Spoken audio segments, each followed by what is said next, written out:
I should probably admit this isn't my first YouTube video. I have made a few before on other channels, but they kind of got lost in time. Some made it online, some stayed in the drafts, and honestly, I don't even know where half of them are now. But this is the first on my new channel, and no, I didn't plan a cute introduction or sit in front of a camera with perfect lighting.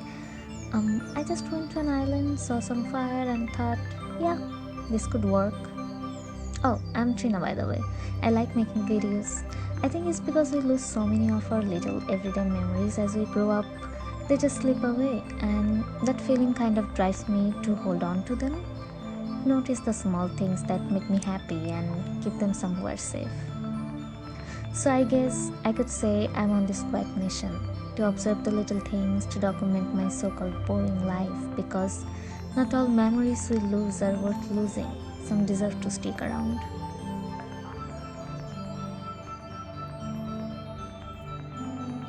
A few days ago was one of those moments. My husband and I caught the ferry to Ward's Island. No big plan, just this thing I had heard about called the ferry. I didn't know exactly what to expect, but I had a feeling it might be one of those nights worth remembering. The event is the creation of Shadowland Theatre, a group of visual and theatre artists who have called the island home since the early 80s. This year's theme was All Creatures, Great and Small, a celebration of animal diversity in a time when both people and animals are feeling the stress of environmental change. An evening filled with lights, puppets, steelworkers, and live music. It felt like stepping into a story. The stilt walkers appeared first, swaying with the rhythm of the drums. Their costumes caught the fading light, and beside them, a few little girls dressed as frogs hopped and twirled through the crowd. It wasn't a stage performance, it was more like the performance came to you, weaving through the people, inviting you into the story.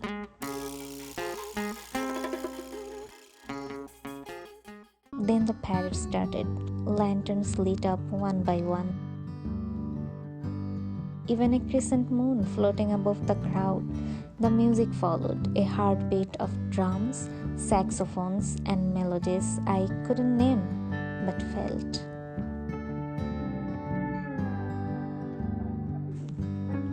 As they moved, I noticed the Toronto skyline behind them, just a silhouette against the orange sky.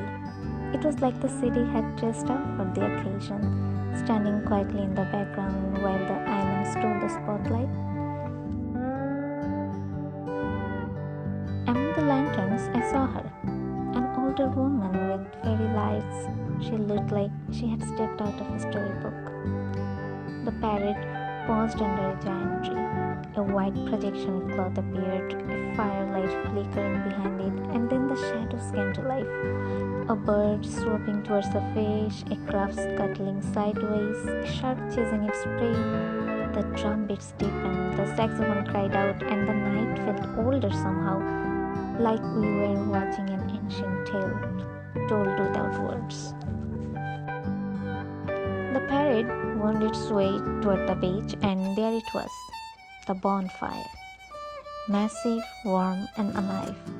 People gathered in circles, some dancing, some sitting in the sand, just soaking it in. When was the last time you played? I mean, really played. Not scrolled, not binged, not worked through your to-do list, but made something with your hands, or danced without thinking about how it looked, or stayed out just to watch the moon rise. Watching everyone that night, adults and kids, reminded me that maybe we don't outgrow play, we just forget how to make time for it. And then I noticed, above the flames, the half moon was hanging low in the sky. Maybe it was the mix of lake air and the wood smoke.